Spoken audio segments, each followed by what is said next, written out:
नमस्कार, आदाब।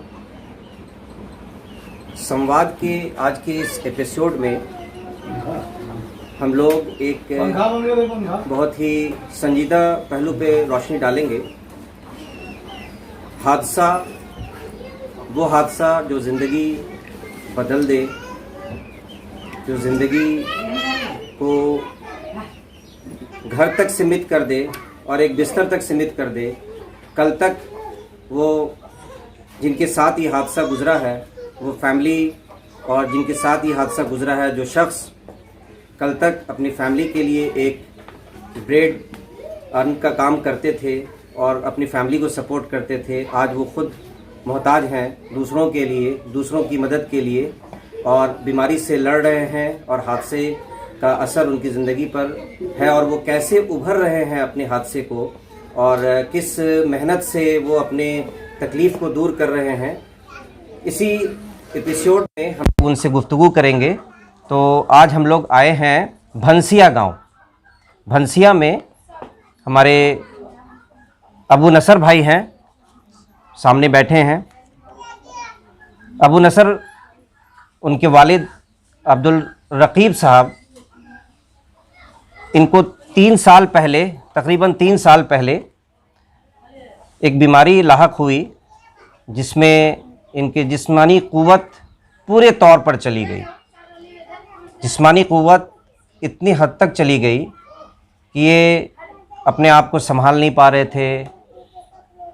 बिस्तर पर लेटना, उठना, बैठना, हर चीज़ के लिए ये दूसरे पर डिपेंडेंट हो गए थे।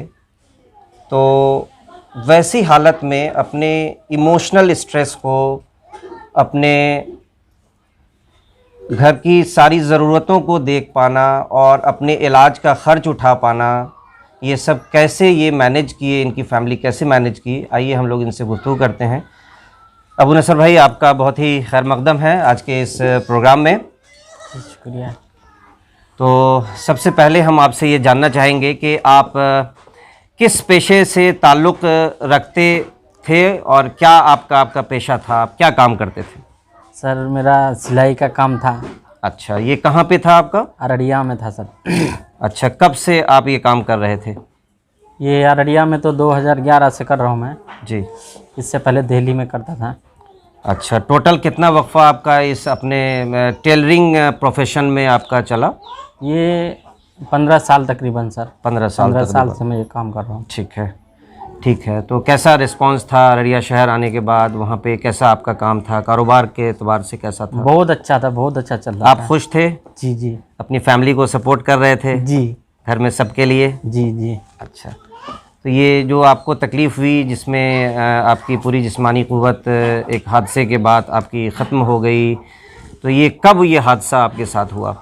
ये 2019 अक्टूबर में हुआ था सर। 2019 अक्टूबर? जी, 2019 अक्टूबर। जी। अच्छा, क्या आपको हुआ था, कैसे ये परेशानी लाहक हुई आपको? सर, हम दिल्ली गए हुए थे 1 हफ्ते के लिए। वहाँ से आए तो बदन, हाथ में दर्द हुआ था। उसी की वजह से फिर हम एक डॉक्टर से मिले। तो उन्होंने ब्लड व्लड चेक कराया। बोला टाइफाइड बुखार है आपको। उसी में 1 बोतल पानी दिया।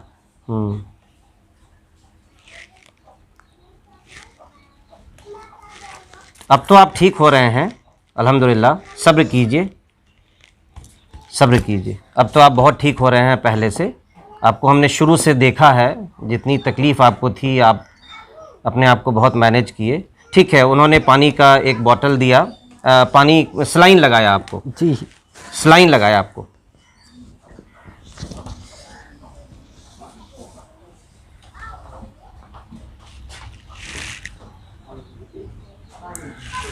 बहुत मुश्किल है ये वक्त को याद करना ना, बहुत मुश्किल है, वाकई मुश्किल है। आप एक हीरो की तौर पर अपनी लाइफ को जो है आगे बढ़ा रहे हैं और बहुत ही हिम्मत से। ये इतना खतरनाक हादसा सर। वाकई ख़तरनाक तो था। एक आपको कोई दवा दी गई थी, उसके बाद क्या हुआ? जो आपको पानी चढ़ाया गया आपको सलाइन दिया गया बुखार के लिए, टाइफाइड आपको बताया गया था कि टाइफाइड है जी।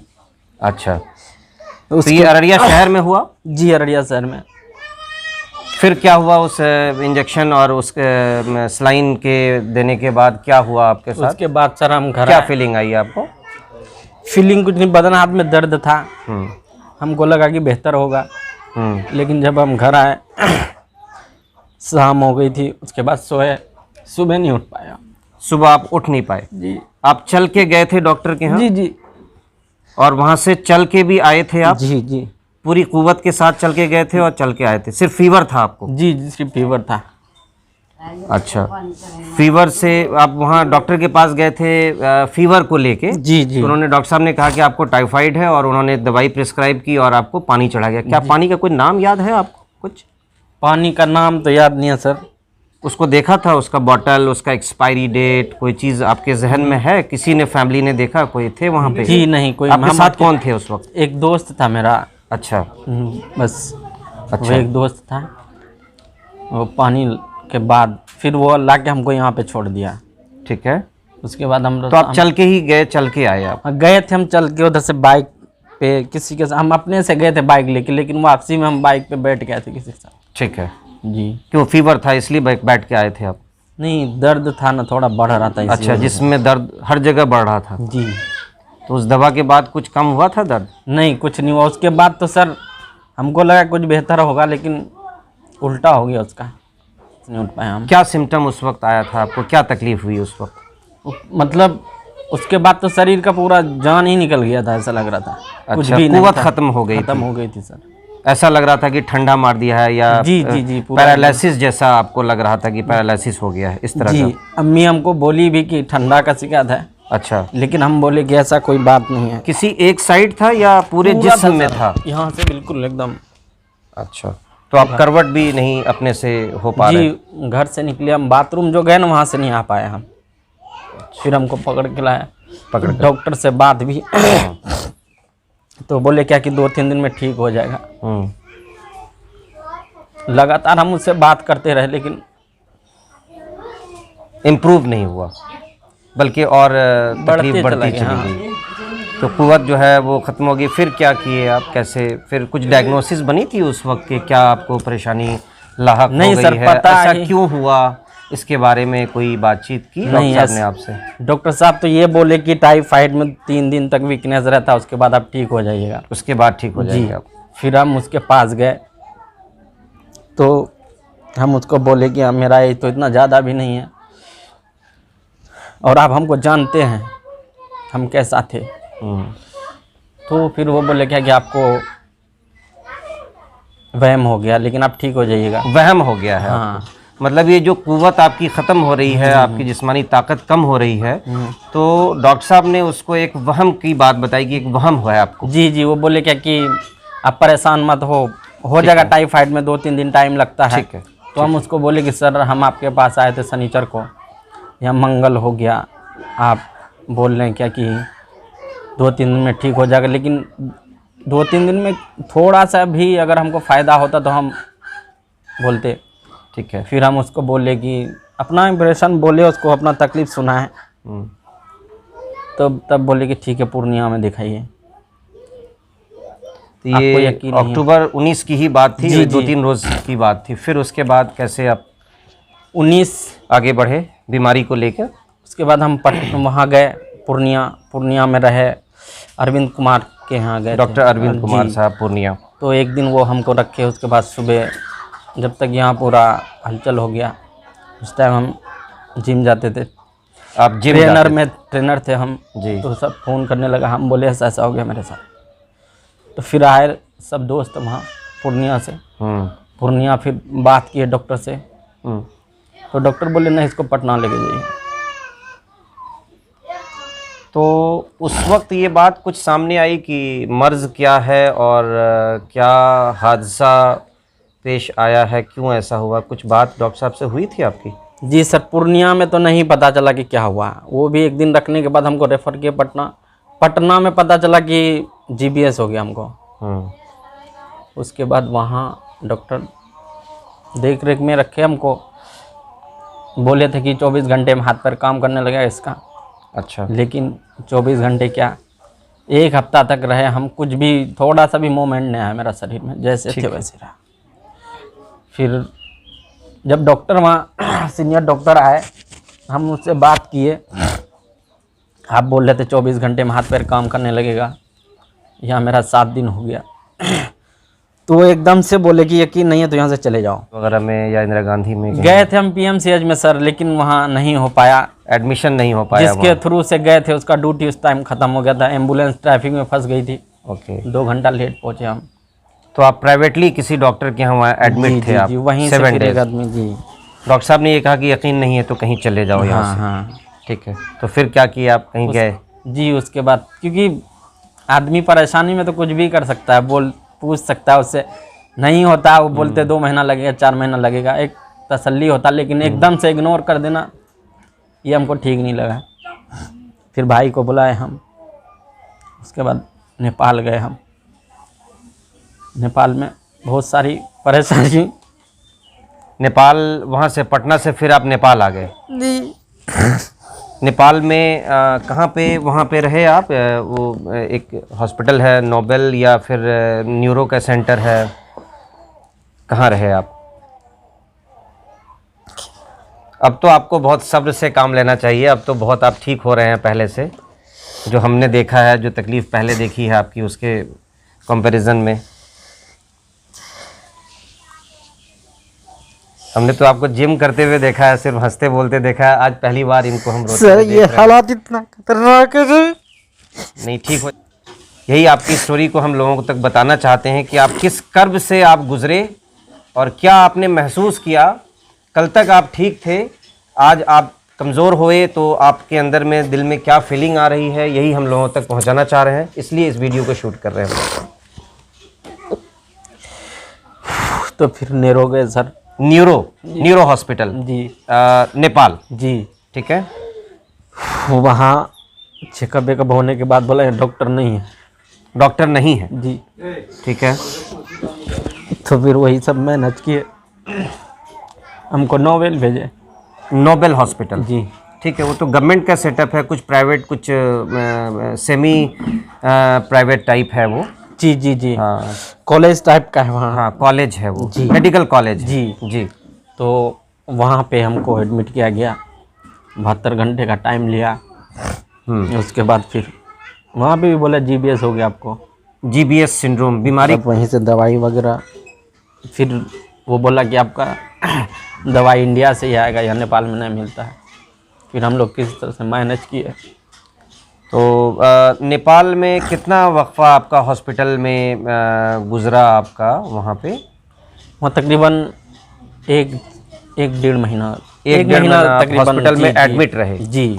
आपको डॉक्टर अपनी देख रेख में रखे हुए थे? जी जी जी। और दवा आपको खरीद के लेनी पड़ रही थी? जी जी। हॉस्पिटल से नहीं मिल रहा था? हॉस्पिटल से नहीं मिल रहा था, दवाई अलग से लेना पड़ता था। अच्छा, क्या खर्च आता था एक में? कुछ दवाइयों का एक दिन का खर्च क्या आता था तकरीबन? एक दिन का खर्च था सर 1,15,000 रुपये। एक दिन का खर्च? जी जी। दवाइयों का? जी। और हॉस्पिटल स्टे और डॉक्टर का वो सब छोड़ के सर, वो सब छोड़ के? जी। इसमें जो दवाई बोला हमको वेट के हिसाब से चलेगा, आपको 42 बोतल दवाई लगेगा। अच्छा, तो 42 बोतल कितने दिन में देनी थी वो दवाई? तो वो 6 बोतल एक दिन में लगाते थे, 6 बोतल का 1,15,000 रुपये लेते थे वो। तो एक हफ्ते में कंप्लीट हो गया, फिर आप वहीं रुके रहे? हाँ वहीं पे रुके, तो बोले अभी नहीं जाना है। उसके बाद 1 हफ्ता और रहे, तो डॉक्टर साहब बोले क्या कि आपको जो दवाई चलना था चल गया, यहाँ से आप दूसरे जगह दूसरे वार्ड में शिफ्ट हो जाइए जहाँ आपका खर्च कम लगेगा। तो फिर दूसरे में लेके गया हमको, वहाँ पे फिर हम रहे 1 हफ्ता। तो फिर डॉक्टर साहब से बात किए, बोला कि जो दवाई आपको चलना था वो चल गया है, प्रेशर वैसर का दवाई खाइए और थेरेपी करवाना पड़ेगा आपको। क्या? फिजियोथेरेपी। फिजियोथेरेपी करानी जी, पड़ेगी, फिजियोथेरेपी। तो बोले यहीं है, हम मिला देते हैं आपको, 10-15 दिन मेरे देख रेख में कराइए। ठीक है। तो फिर हम 1 हफ्ता कराए वहाँ। तो वहाँ आपकी फिजियोथेरेपी नेपाल में स्टार्ट हुई आप? जी। उस वक्त जिस्मानी क़ुव्वत की क्या पोजीशन थी उस वक्त, क्या आप कर पा रहे थे खुद अपने आप, क्या कर पा रहे थे आप? बस एक सिर्फ पैर का उंगली हिलता था और कुछ नहीं। सिर्फ पैर की एक उंगली हिलती थी उसके आपकी। बाद और कुछ नहीं। ये 2019 अक्टूबर नवंबर की बात है? जी 2019 अक्टूबर की बात है ये। नवंबर, अक्टूबर नवंबर में, नवंबर फर्स्ट वीक की बात जी। है। ठीक है, तो आपने वहाँ फिजियोथेरेपी 1 वीक कराया, 1 हफ्ते कराया, जी। उसके बाद फिर आप घर आ गए? जी, तो वो ज़्यादा पैसा ले रहे थे, 2500 रुपये ले रहे थे। इसी वजह से फिर 2500 रुपये कितने दिन का ले रहे थे वो? एक टाइम आता था वो, उसका चार्ज वहाँ हॉस्पिटल से 2500 रुपये का आता था। वो तो नेपाली करेंसी में होगा 2500, तो इंडिया का कितना आता होगा? वही 2000 के आसपास। जी हाँ ठीक है, 2000 से कुछ कम जो है वो एक वक्त की फिजियोथेरेपी का 2000 तकरीबन चार्ज इंडियन करेंसी में आपको लगता था। तो एक बार आते थे वो? हाँ, एक बार सुबह आते थे, आपको सिखा देते थे कि आप करिए कुछ, अपने लिम्स को, अपने पैर और हाथ की कुछ मूवमेंट्स करिए। जी। ठीक है, फिर क्या किया आपने? उसके बाद फिर हम लोगों ने डिसाइड किया कि नहीं, यहाँ से चलना चाहिए। मेरे जानने वाले भी थे और है भी, अल्लाह का शुक्र है, फिजियोथेरेपी वाले। उसके बाद हम भैया से बात किए, तब फिर आए हम वहाँ से। अब अररिया में ही आपका इलाज चला? जी। अच्छा, तो अररिया में जब आए थे तो वही एक पैर का उंगली हिलता था। उसके बाद अल्लाह का शुक्र है इतना कि आज जी आप खुद चल पाते हैं आज? जी, लट्ठी लेके चलते हैं। लट्ठी लेके चलते हैं, ठीक है। ये परेशान इतना है ना सर, तकरीबन कितना रुपए आपके इलाज में सर्फ हुआ अभी तक? सर वहाँ तक तो 12-13 लाख रुपए का खर्चा पड़ गया था हमको। अच्छा, 7 लाख रुपए पटना में ही लग गया था। उसके बाद नेपाल में। तो पटना में 7 लाख रुपए लगे, तो वहाँ पे कुछ इंजेक्शन वगैरह उस टाइप का हाँ, स्टार्ट वही हुआ? दवाई वहाँ पे भी चला था वो। चला था जी, 3 दिन अच्छा, चलाए इसलिए थे उतना वो। खर्च आया उसमें। जी, लेकिन रुकते वहीं, वही डॉक्टर साहब का थोड़ा सा अच्छा, व्यवहार ठीक नहीं लगा हमको, क्योंकि हम ऊपर वाले के बाद डॉक्टर पे यकीन करते हैं। जब डॉक्टर इस तरह की बात करे तो फिर नहीं, कोई बात नहीं, वो भी बहुत सारे पेशेंट्स को देखना होता है, उनके पास भी प्रेशर होता है। ये काउंसलिंग होनी चाहिए थी कि आपको क्या मर्ज़ हुआ है और ये कैसे ठीक होगा, ये जानने का हक आपको है। जी। खैर, तो अभी आपका कोई इलाज, कोई दवा चल रही है आपकी? नहीं सर, थेरेपी, सिर्फ थेरेपी चल रही है? थेरेपी और एक टेबलेट लेते हैं बस। अच्छा, थेरेपी आप अररिया शहर में लेते हैं? जी। आके यहाँ से जाते आते कैसे हैं आप? पहले तो हम ऑटो से जाते थे, तकरीबन 5-6 महीना ऑटो से गए। उसके बाद फिर बाइक पे बैठ जाते हैं। चलिए, ये भी तो बहुत अच्छी इम्प्रूवमेंट है कि आप बाइक पे बैठ पाते हैं आप। जी। उसके बाद बाइक पे बिठा देता था हमको, पकड़ के एक आदमी पीछे रहता था, एक आदमी चलाता था, फिर जाते थे। 3-4 महीना इस तरह से चला। उसके बाद फिर हम अपने से बैठने लगे बाइक पे। अब अकेले बैठ के जाते हैं, किसी अकेले बैठ जाते हैं बाइक जी पे? जी। ठीक है, तो घर में अपनी ज़रूरियात को पूरी करने के लिए, जैसे टॉयलेट नीड्स है, आपका उठना बैठना है, आपका खाना, आपका नहाना, तो इसमें हेल्प लेने की ज़रूरत पड़ती है आपको या खुद से मैनेज कर लेते हैं? अभी तो खुद से कर लेता हूँ मैं, लेकिन पहले काफ़ी 6-7 महीना दूसरे पे निर्भर, एकदम सब चीज़ A to Z। यहाँ तक कि ये गर्दन भी मेरा नहीं रुकता था, पलट जाता था ऐसे। एक आदमी इधर, एक आदमी इधर, एक आदमी इधर, 3 आदमी बैठना होता तो बैठे रहते थे मेरे पास। अब आप अच्छा महसूस कर रहे हैं? जी।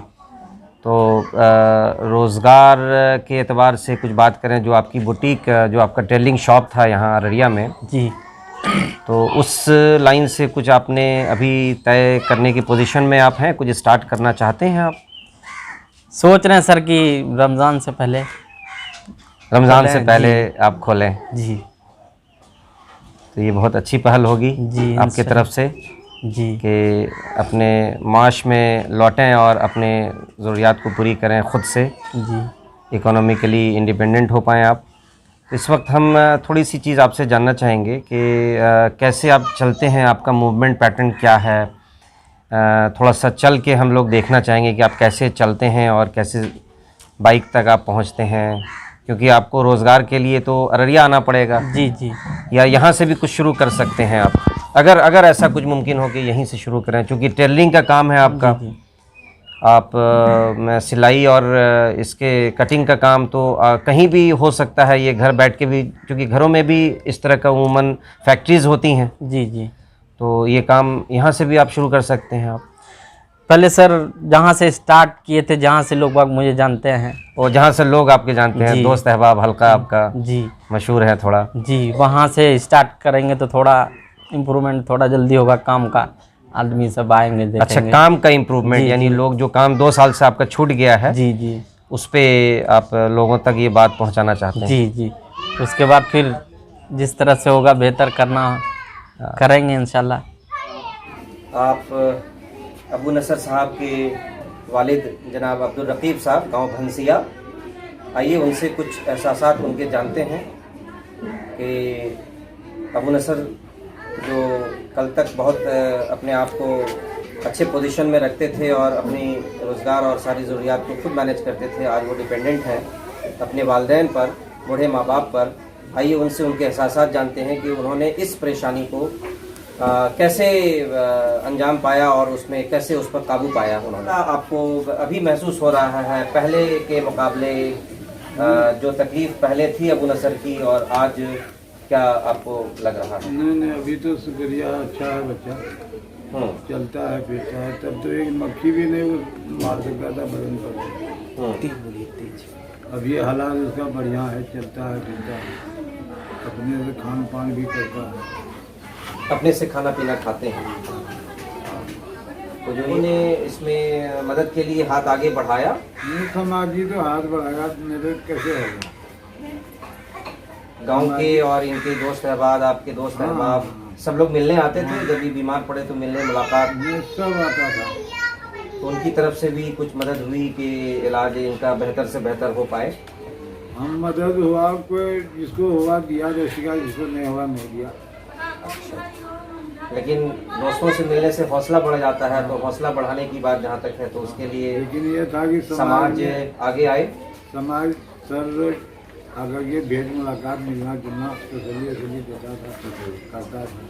तो बहुत ही अच्छी बात है कि समाज ने हौसला बढ़ाया और बीमारी से आप लोग लड़ पाए, इस हालात से आप उभर पाए। जी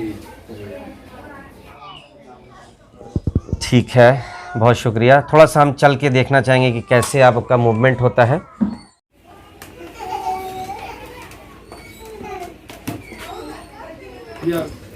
यहाँ तक आके यहाँ से कोई उतार देता हमको, फिर बाइक पे बैठते हैं।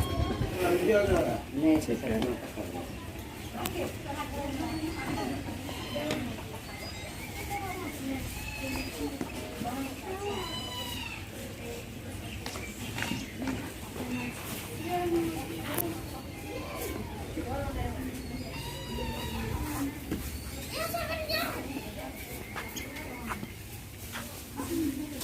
तो यही पकड़ते चलते थे, उसके बाद फिर। अच्छा, ये आपने बना रखा है घर में चलने के लिए? जी, डॉक्टर साहब बताए थे, थेरेपी वाले डॉक्टर साहब जी, उसी के कहने से। इधर डाउन कर दिया आपने, ये उठा हुआ है। ये पहले बराबर था सर, अब अच्छा नीचे से उठने के लिए ना सर, यहाँ से हाथ पूरा हो जाता है, तो वहाँ बैठ के ना उसी से फिर उठते हैं। करके दिखाइए, आइए। इस तरह से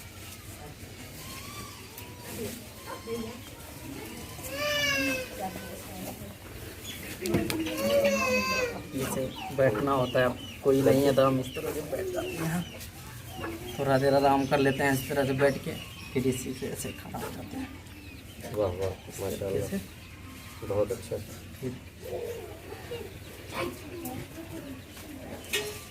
लेके चलते हैं। ठीक, माशाल्लाह, वाह, बहुत अच्छा।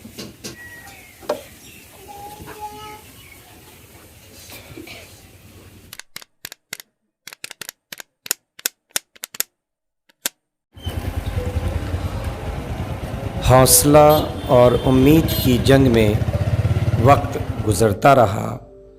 अबू नसर अपने घर से निकलकर अपने व्यवसाय, अपने टेलरिंग शॉप, अपनी बुटीक को खोलने का इरादा कर चुके थे। अपनी मेहनत और अपनी लगन से इस बात को वो साबित करना चाहते थे कि हिम्मत और हौसला रखा जाए तो बीमारी से लड़ा जा सकता है, और अपने व्यवसाय में लौटने की पूरी कोशिश वो कर रहे थे। वह पूरी तरह से अपने काम में इन्वॉल्व हो गए हैं, परफेक्शन के साथ अपने कस्टमर्स को सेटिस्फाई कर रहे हैं। टीम संवाद की तरफ से अबू नसर के हौसले को सलाम, बेस्ट विशेस। आप सभी उनसे मिल सकते हैं, हमेशा की तरह अपने चेहरे पर मुस्कुराहट लिए आपके इंतज़ार में। अबू नसर, उनका पता है Taslimuddin MP road near eastern public school Araria. धन्यवाद। द संवाद की तरफ से मैं रेहान नजीब और जिब्रान अंसारी। धन्यवाद, शुक्रिया।